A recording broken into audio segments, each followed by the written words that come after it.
আসসালামু আলাইকুম। আজকে আমরা শিখব কিভাবে একটা ইনভয়েস তৈরি করা যায়। এরকম একটা ইনভয়েস তৈরি করব। এটা কিভাবে করব আমরা আজকে শিখব ইনশাআল্লাহ। এখানে প্রথমে হেডলাইনে ইনভয়েস এবং কি পাশে ঠিকানা আর invoice number, invoice date, customer name. এরপরে এখানে দেখেন আমরা যদি একটা ফোনে সিলেক্ট করি অটো ফোনের রেট, যদি কোয়ান্টিটিটা দিই তাহলে 350 টাকা এসটিই চার্জার, দুইটার দাম অটো উঠে যাচ্ছে। তারপর আমরা যদি ল্যাপটপ কত পিস এগুলো যদি আমরা ডিলিট করে দিই, আবার যদি লিখি, ধরেন এখানে ড্রপডাউন লিস্ট আছে। মাউস ডিলেক্সের মাউস হচ্ছে কত পিস, 2 পিস। এখানে কাস্টমারে কী নিবে সেটা আপনি যদি বর্ণনা করে দিয়ে দেন, এইচপি ল্যাপটপ, তারপরে এসটিই চার্জার, কোয়ান্টিটি দিলে অটো টোটাল চলে আসবে।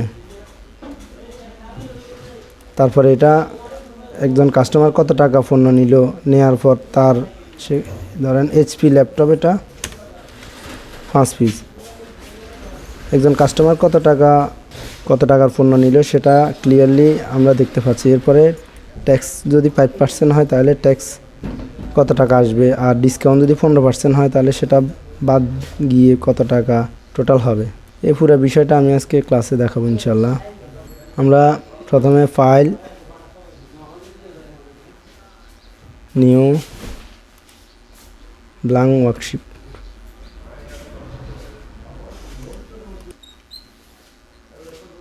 আমরা একটা পেজ সিলেক্ট করি 47 পর্যন্ত।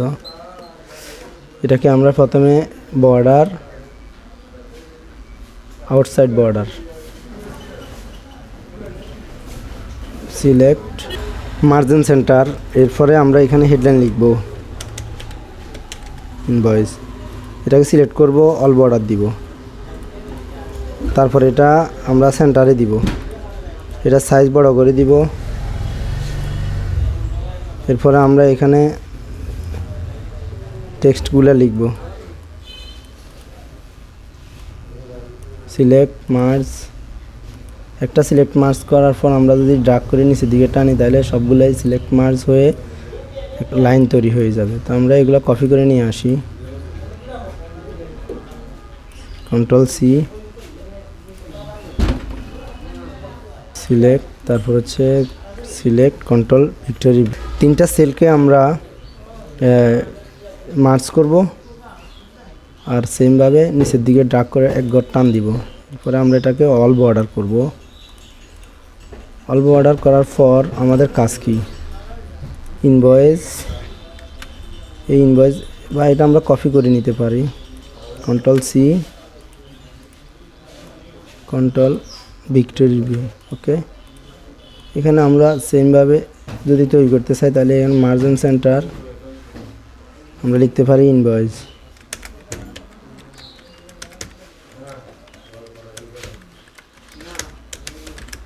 Invoice date.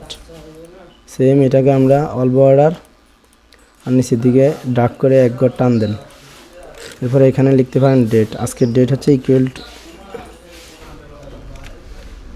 টুডে, ব্র্যাকেট শুরু, ব্র্যাকেট শেষ, এটা আজকের ডেটটা অটো চলে আসছে। তো এরপরে আমরা বিল টু লিখতে পারি, এখানে লিখতে পারি, এখানে এই ঘরটাতে আমরা আন্ডারলাইন দিব, জাস্ট এখানে ক্লিক করব,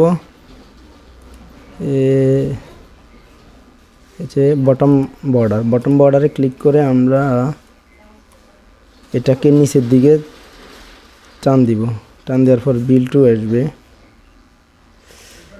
এটাকে আমরা মার্জ করব আর এখানে লিখব জাস্ট ইডি বিল টু, কাস্টমার নাম লিখবেন, এখানে নিচের দিকে টান দেন, আন্ডারলাইন, বিল টু নাম লিখেন, কাস্টমার নাম। এরপরে এখানে আমরা দিতে পারি অ্যাড্রেস, আর এখানে মোবাইল নাম্বার 01817353520। একটা সমস্যা তৈরি হয়েছে, আমরা মোবাইল নাম্বার লিখছি, মোবাইল নাম্বার লেখার সাথে সাথে জিরোটা চলে গেছে। জিরোটা যদি চলে যায় সেটা নিয়ে আসার জন্য right button click, format sell, তারপর কাস্টমে গিয়ে এখানে আমরা ডাবল কোটেশন দিব, ডাবল কোটেশন, মাঝখানে 0 দিয়ে দিব আর শেষে হ্যাশ দিয়ে দিব। এক্ষেত্রে সবসময় মোবাইল নাম্বারের ক্ষেত্রে সবসময় এই ফর্মুলা ইউজ করতেই হবে। ওকে দেন, তারপরে 0টা চলে আসছে, ঠিক আছে। প্রথম ঘর আমরা লিখতে পারি এসএল নং সিরিয়াল নাম্বার, তারপর প্রথম 3 ঘর আমরা মার্চ করি, লিখতে পারি প্রোডাক্ট নেম,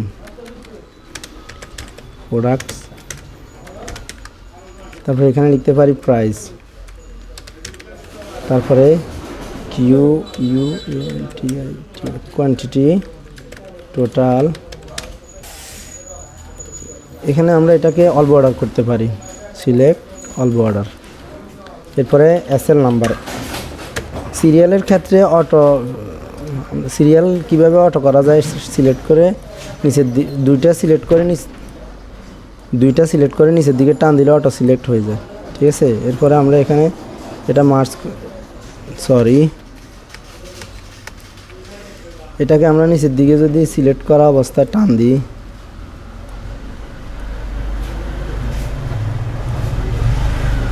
আর এগুলো আমরা মুছে দিলাম, ডিলিট। এখানে এসএল নাম্বার দিলাম 2, সিলেক্ট করে নিচের দিকে ড্র্যাগ করে টান দিলে অটো নাম্বারিং হয়ে যায়। এখানে প্রোডাক্ট নেম, এখানে প্রাইস, এখানে কোয়ান্টিটি, টোটাল। এরপরে আমরা এখানে দিব সাব টোটাল,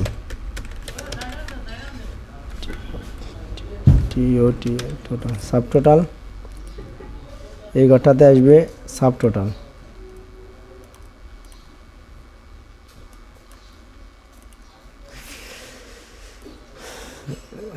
এটাতে হচ্ছে অল বর্ডার,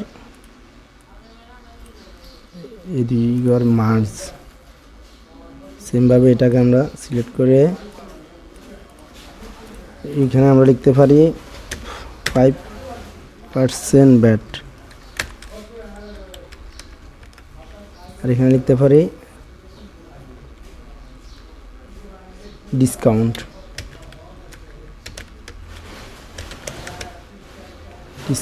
হচ্ছে 15%। এখানে অল বর্ডার,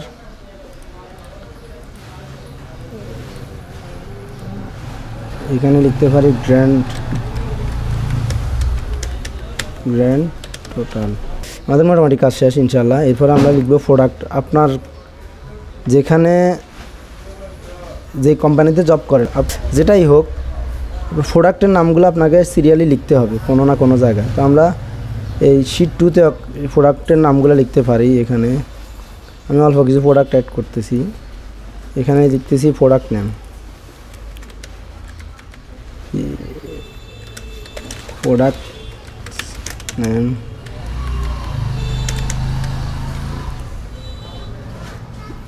এই কলামটা বড় করার জন্য আমরা এখানে ক্লিক করে সামনের দিকে একটু আগাই দিব, এরপর বড় হয়ে যাবে।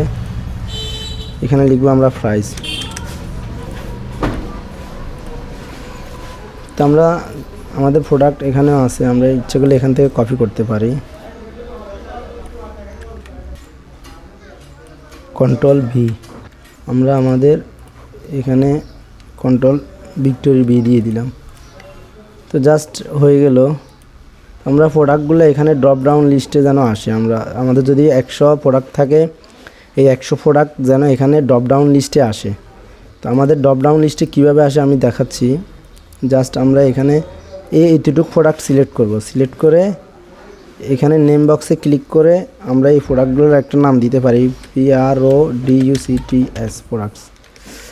তারপরে দিলাম এন্টার দেওয়ার পর আমরা জাস্ট এখানে ক্লিক করে প্রোডাক্টগুলো এখানে নিয়ে আসার জন্য এখানে ক্লিক করে আমরা যাব ডাটা ভ্যালিডেশনে যাই, ডাটা ভ্যালিডেশন।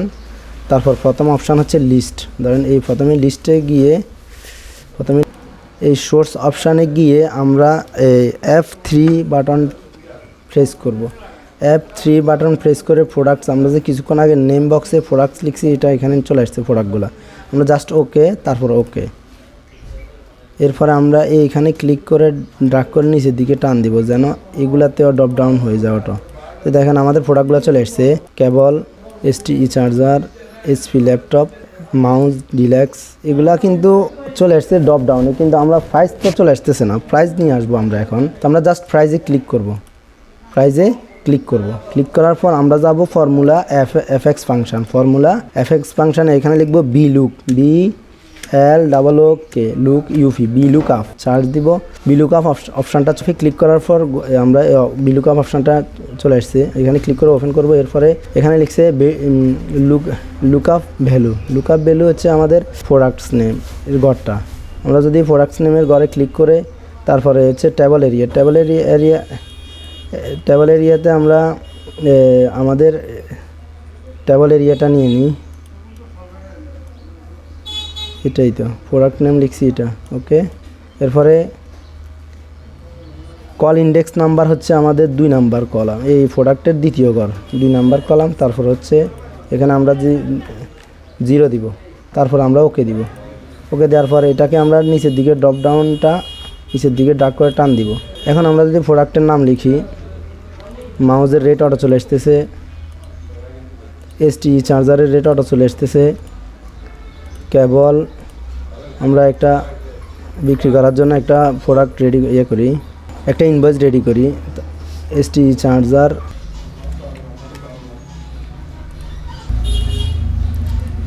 এরপরে কোয়ান্টিটি আমরা কত পিস করে নিব, এটা 5 পিস লিখলে কিন্তু এখানে টোটাল আসতেছে না। তো আমরা প্রথমে এটা কত পিস নিব এটা লেখার আগে প্রথমে আমরা এটাকে গুণ দিব, ইকুয়াল টু প্রাইস গুণ কোয়ান্টিটি, তারপর এন্টার। এটাকে আমরা এই কোনায় প্লাস চিহ্ন আসার পর ড্র্যাগ করে টান দিব। এখন দেখেন মজার বিষয় হচ্ছে মাউস যদি আমি এখন 2 পিস নিই অটো রেটটা চলে আসতেছে, আর STE চার্জার যদি আমি 5টা নিই অটো রেটটা চলে আসতেছে, কেবল যদি আমি 10টা নিই অটো রেট চলে আসতেছে, তারপর STE চার্জার যদি আমি নিই রেট অটো চলে আসতেছে। আমরা এখানে জাস্ট এখানে টোটাল দিব, ইকুয়াল টু যোগ করার জন্য equal to SUM some bracket, আমরা এটা সিলেক্ট করে দিব, এন্টার। এটা হচ্ছে 5%, সরি টোটাল গুণ 5%। ডিসকাউন্ট বের করার জন্য ইকুয়াল টু টোটাল গুণ 15%। এরপরে গ্র্যান্ড টোটাল বের করবো আমরা, ইকুয়াল টু টোটাল প্লাস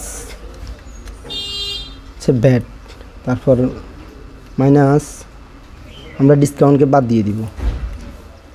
এই দুইটা হচ্ছে আমাদের প্রথমে পণ্যের রেট, তারপরে ব্যাট, এই দুইটা থেকে বাদ যাবে ডিসকাউন্ট, তারপরে এন্টার। আমাদের ইনভয়েস তৈরি হয়ে গেছে। পুরো ইনভয়েসের কালারটা যদি আমরা চেঞ্জ করতে চাই সিলেক্ট করে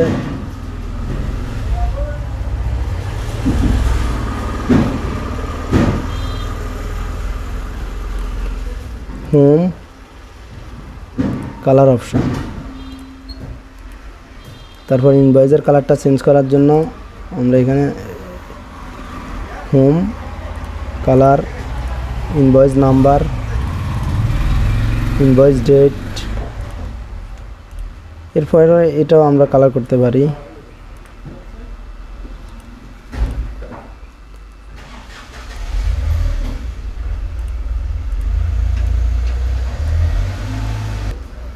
আজকে এই পর্যন্তই। আসসালামু আলাইকুম ওয়া রাহমাতুল্লাহি ওয়া বারাকাতুহু।